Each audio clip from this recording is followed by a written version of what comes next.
Humility is so important, especially, as a teacher, I kind of had professors who walked into the classroom and they knew everything and students knew nothing.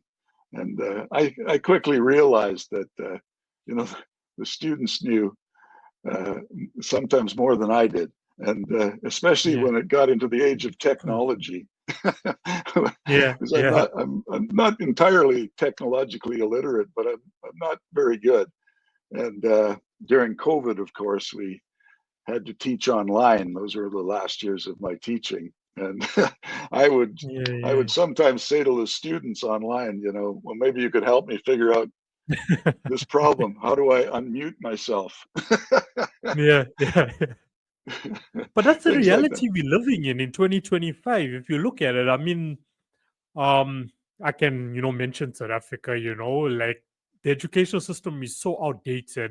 And the reality of the matter is students have become smarter than the educators.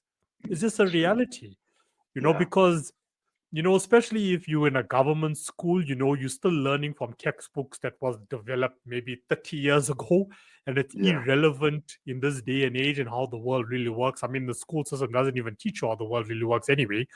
So now we got so much access, and as you mentioned, throughout the COVID period, I mean, if you were fortunate enough as a student to have a laptop, to have a tablet, or even just a smartphone, and didn't have to be a smart, fancy smartphone, but as long as you had a phone, I mean, you could learn anything. You can still learn anything you want.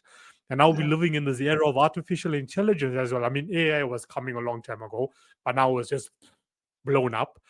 So, I mean, there's so much technological tools at one's hands. So the question is, where does it leave educators, of today Yeah. and the future to come?